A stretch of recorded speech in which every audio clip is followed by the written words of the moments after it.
Hello, listeners. This is Kat, and welcome back to Put Your Hands Up Podfics.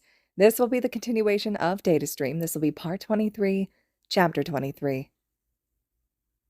Mitsushima Masaki, Pro Hero Manual, was waiting for them when the train arrived, so Iida quickly said goodbye and the two of them left. Shouta and Hitoshi started walking towards the Hosu branch's Night Watch agency. Night Watch was the largest of the underground hero agencies, and while it was mostly a paper agency, there were a few physical locations across the country. After all, the occasional intern would need somewhere to stay while during their internships. That was mostly what the physical agency locations were for, training interns and newly graduated underground heroes. Approximately 85% of fresh underground heroes joined up with Night Watch, most of them going on to either another agency or independent within 2 or 3 years, once the senior members felt they had a good hold on their basics and would be able to survive in the field. Shouto was the one who had final say on who was allowed to leave, who had the necessary skills to be successful on their own. Now, that's not to say no one could leave without permission. They most certainly could. But they would be forfeiting all the benefits that being part of an agency would provide to them, such as reliable backup, a dependable shift rotation, and paid time off. Those were big enough benefits to keep most people on staff long enough to put off the much larger paycheck that came with going independent, until they were fully capable of handling being independent. The Hosu office was only 3 floors, with the first floor being a training center and gym, the second floor having a few offices and a kitchen common room, the third floor being dorms for whoever was staying at the agency. That was where Shouta and Hitoshi would be staying for the next week. Hitoshi grunted as he hit the training mat for the millionth time today. "And here I thought I'd gotten past this part," he muttered, slowly getting back to his feet.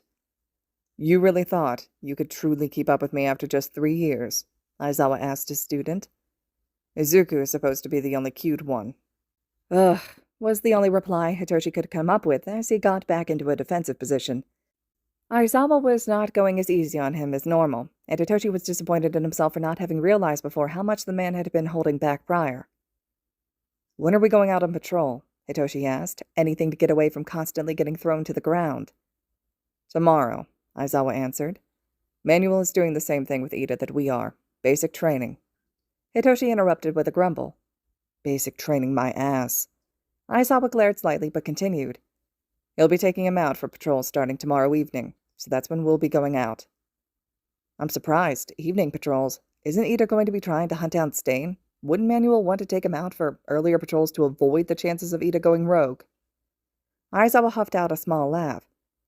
"Right. And then when the evening comes around and Iida goes off on his own, instead of visiting his brother or after visiting him even, he won't have anyone there to try to watch his back."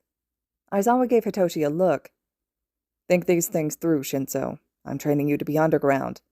You can't just think like a limelighter." Without pausing to let Hitoshi answer, Aizawa started their training again. Izuku was getting frustrated. He was constantly scanning all the cameras in Hosu, and there was just no sign at all of Stain. None.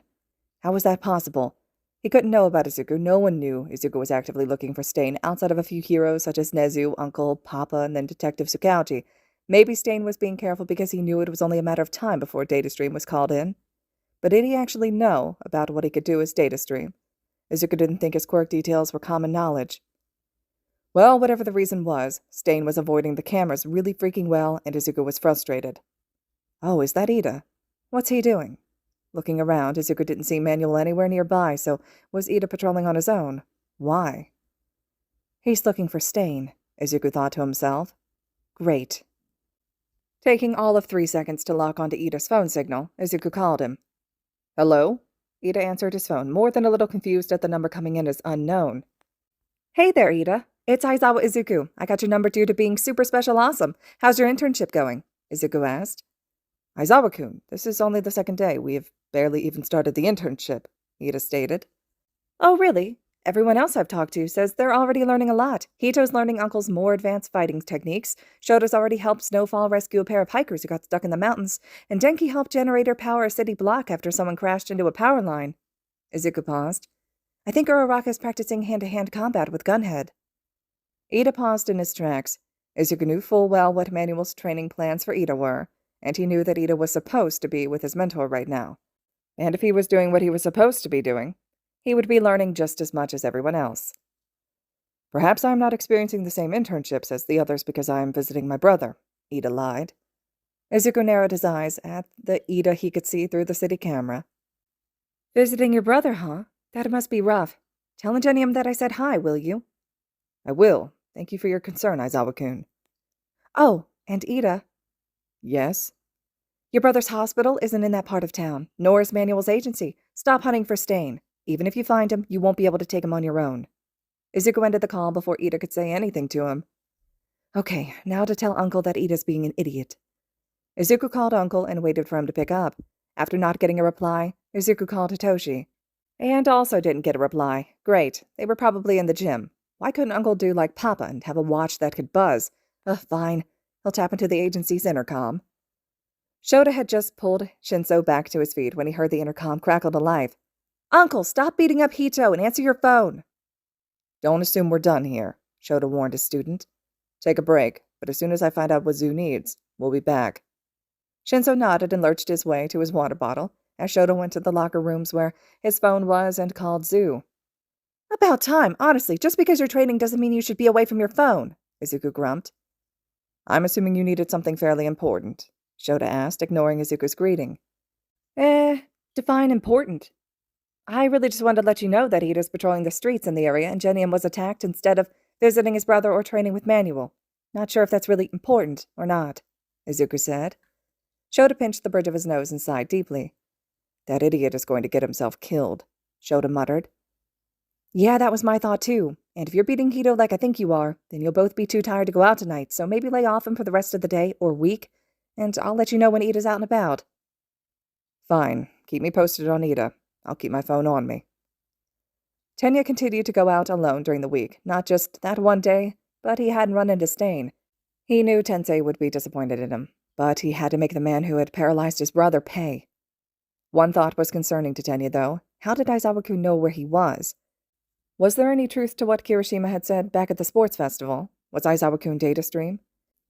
He seemed to remember, back in the USJ, Aizawa-kun had been speaking to them on their comms, but then when the villains attacked, he disappeared and shortly after Datastream was with their class, distracting the villains and directing emergency services.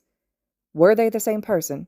It seemed as though they could be the same person, but Todoroki-kun denied knowing Datastream after Ashido-chan asked him. Didn't he? Actually, thinking back on it, no. Tanya didn't remember Todoroki-kun replying to Ashido-chan's question, pointedly ignoring her instead. So, it was possible that they could be the same person. Regardless, today was Thursday, and he only had 2 more nights in Hosu before he had to return home, and he was determined to locate Stain. The past few nights he had been patrolling with Manuel, but he had let his mentor drag him back to the agency afterward and into bed by 9 p.m. every night. Not this night, though. Tenya had, like the other nights, gone back to the agency, but unlike other nights, he had snuck out the window and ran back to the area he was sure Stain would be. Uncle, Izuku said as soon as Shouta picked up the phone. Iida snuck out and is Stain hunting again. Shouta cursed. Okay, thanks. Send me his location. Shinso and I will head back out. Be safe, Uncle, and keep your comms on. I will, Zu. Love you. Love you too, replied Izuku and then hung up. Shinso, suit back up, Shouta said. Iida snuck out of the agency and is out again. I just got out of the shower, Shinso grumbled as he aggressively toweled his hair and reached for his costume. Permission to smack the living shit out of Iida when we get back in class? Shouta ruffled Shinso's hair but didn't reply. After all, that's not something he's supposed to give permission to. Tenya was being careful to look in each alley he passed as he patrolled the area, just like he had each night before, but this time he heard something. Dashing into the alley, he saw him. Stain. Hero Killer Stain, I am here to kill you, Tenya shouted and then ran towards the villain. Shit, hurry! Iida found Stain, 3 blocks ahead, Izuku's voice came through their comms, urgent but refraining from panic. I'm already calling in for an ambulance. As soon as I saw where he went, I was able to turn a camera into that alley, and it looks like Native is down. I can't tell if he's affected by Stain's quirk or if he's dead. Understood, Aizawa said, and motioned for Hitoshi to hurry. Shinso, when we get there, you have permission to use your quirk if necessary to get Iida and Native out of danger. Right, Hitoshi acknowledged. Aizawa sped up even faster, going at a pace Hitoshi couldn't match just yet, and disappeared into the alley Izu had given.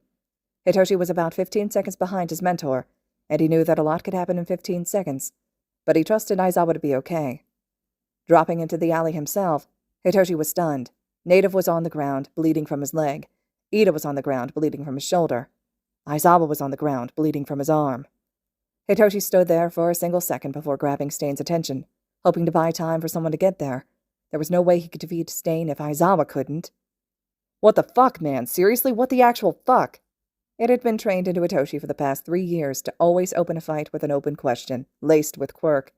He didn't think it'd ever really work, but Aizawa and Yamada had both trained that into him. Always start a fight with a quirk-laced open question. I must purge. Stain dropped his weapons. Holy shit, Hitoshi squeaked, careful not to let his hold on the villain lax. Holy shit, it worked! Yay, Hito! Now tell him to release his quirk. Izuku's voice came through the comm. Right. Release your quirk, Hitoshi commanded Stain, and a second later Aizawa was moving again. Siren, keep him held. Datastream, what's the ETA on police and medics? Aizawa was pure business. Police ETA is 2 minutes, medics are 3, Izu replied, just as much pure business as Aizawa. Understood. Aizawa turned to Iida. How badly are you hurt? Iida was looking down in shame and frustration and didn't reply. Fine. Aizawa huffed and turned to Native instead. How about you? My leg's pretty badly hurt. I think he got my tendon. I won't be able to walk for a while, but I'm not bleeding out, Native said. The kid stopped him from coming at my neck, though, so it could have been a lot worse. I heard you talk to Datastream. Did he say how far out medical is? Yeah, 3 minutes, more like 2 now, though, and police should be here within a minute now. Aizawa turned his attention back to Iida, looking at how fast he was bleeding, since it seemed as though he was unresponsive, and then turned back to Hitoshi. You still holding up okay, Siren? Yeah, Hitoshi answered. He's trying to fight me, but he's got nothing compared to Nezu, so I'm still good. Of course you've trained your quirk on the rat, Aizawa grumbled as the first officers arrived. Aizawa had needed 7 stitches in his left arm. Native had been placed on leave for his recovery after he had indeed gotten the tendon cut in his right leg. He would be in physical therapy for a few weeks after his leg healed, just to be able to walk again, and would likely be off patrol for a few months. Iida had suffered minor nerve damage in his right shoulder. Not really enough to truly notice, but he would likely have shooting pain sporadically for a few months while the nerves healed themselves. Stain was officially caught. The next morning, Hitoshi was still in a mild case of shock. I still can't believe I was able to take him down like that. I thought it would be a lot harder. Hitoshi looked at Aizawa, still unable to really process what he had managed to do. Seriously, though, how did I manage to do that if you couldn't? Shinso, Aizawa deadpanned. There is a reason I have always insisted you lead a fight with a quirk-infused question. Hasn't Izu been telling you from day one that your quirk is perfect for heroics? This is exactly why. You can stop a fight before it begins. Stain was faster than I had anticipated. We had never gotten any of his fights on surveillance, so we didn't really know how fast he was. But as soon as he replied to you, the fight was over. I guess. Here. Aizawa handed over his laptop to Hitoshi. The screen was showing the morning's news. Hero killer Stain caught. After his reign of terror, Stain the hero killer has finally been caught, but not by a fully licensed hero, a student who is aiming for underground heroics so will not be named. Managed to intercept Stain along with his mentor, also an underground hero who will remain nameless. When the student's mentor was injured, the student was able to step in and defeat the infamous hero killer. The student's name will likely never be known outside of the underground heroics, but well done. Thank you for your service to our society. Hitoshi looked up at Aizawa. This is real, right? Shinso, you did good last night. You caught Stain, not me. He reached over to ruffle Hitoshi's hair. I'm proud of you. All right, listeners, this concludes Chapter 23 of Datastream. Chapter 24 will be up next. Let me know your all's thoughts and reactions to this one. I really like how the author handles the Stain chapter, so I'm eager to hear what you all thought as well. And as always, thank you so much for listening.